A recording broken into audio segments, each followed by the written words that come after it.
다음은 강연입니다. 잘 듣고 물음에 답하십시오. 2번 읽겠습니다. 요즘 지구촌 곳곳에서 물 부족 문제로 심각한 고통을 겪고 있는 나라들이 많습니다. 이제 곧 물 부족 시대가 도래할 것이라는 예상은 우리나라에서뿐만 아니라 전 세계적으로 많은 관심의 대상이 되고 있습니다. 이러한 관심은 물 산업에 대한 관심으로 이어지고 있습니다. 우리 정부도 물 산업 육성을 위해 정책적 지원을 아끼지 않고 있습니다. 예를 들면 바닷물을 담수로 바꾸고 하수를 처리하는 기술 개발을 지원하고 있고 그 기술을 해외로 수출하기 위해서도 애를 많이 쓰고 있습니다. 그런데 우리는 좀 더 체계적으로 물 부족 시대에 대비해야 합니다. 물과 관련된 기업, 대학, 연구소의 핵심 주체들이 모여 물 산업 발전에 필요한 연구 개발을 효과적으로 추진해야 한다는 것입니다. 이를 기반으로 신기술 개발, 마케팅, 자금 알선 업무를 수행하면 물 산업 발전에 시너지 효과를 낳을 수 있을 것입니다. 다시 들으십시오.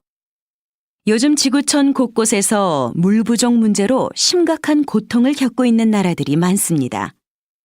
이제 곧 물 부족 시대가 도래할 것이라는 예상은 우리나라에서뿐만 아니라 전 세계적으로 많은 관심의 대상이 되고 있습니다. 이러한 관심은 물 산업에 대한 관심으로 이어지고 있습니다. 우리 정부도 물 산업 육성을 위해 정책적 지원을 아끼지 않고 있습니다. 예를 들면 바닷물을 담수로 바꾸고 하수를 처리하는 기술 개발을 지원하고 있고 그 기술을 해외로 수출하기 위해서도 애를 많이 쓰고 있습니다. 그런데 우리는 좀 더 체계적으로 물 부족 시대에 대비해야 합니다. 물과 관련된 기업, 대학, 연구소의 핵심 주체들이 모여 물 산업 발전에 필요한 연구 개발을 효과적으로 추진해야 한다는 것입니다. 이를 기반으로 신기술 개발, 마케팅, 자금 알선 업무를 수행하면 물 산업 발전에 시너지 효과를 낳을 수 있을 것입니다. 49번 50번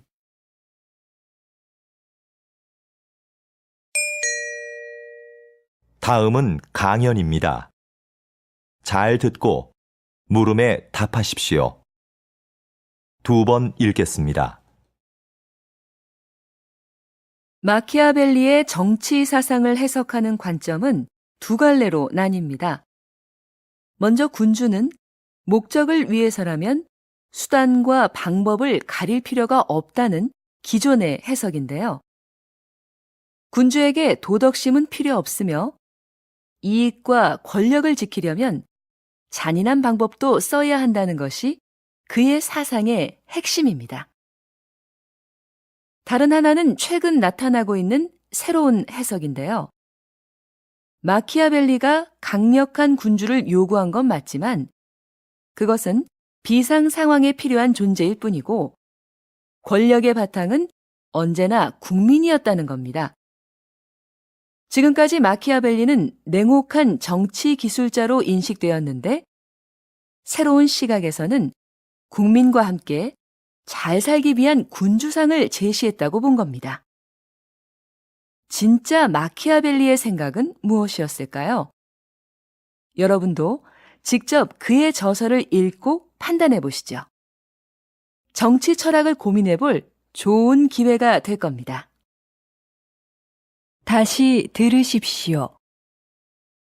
마키아벨리의 정치 사상을 해석하는 관점은 두 갈래로 나뉩니다.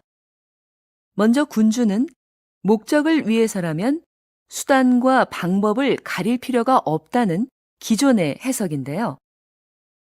군주에게 도덕심은 필요 없으며 이익과 권력을 지키려면 잔인한 방법도 써야 한다는 것이 그의 사상의 핵심입니다. 다른 하나는 최근 나타나고 있는 새로운 해석인데요. 마키아벨리가 강력한 군주를 요구한 건 맞지만 그것은 비상 상황에 필요한 존재일 뿐이고 권력의 바탕은 언제나 국민이었다는 겁니다. 지금까지 마키아벨리는 냉혹한 정치 기술자로 인식되었는데 새로운 시각에서는 국민과 함께 잘 살기 위한 군주상을 제시했다고 본 겁니다. 진짜 마키아벨리의 생각은 무엇이었을까요? 여러분도 직접 그의 저서를 읽고 판단해 보시죠. 정치 철학을 고민해 볼 좋은 기회가 될 겁니다. 49번 50번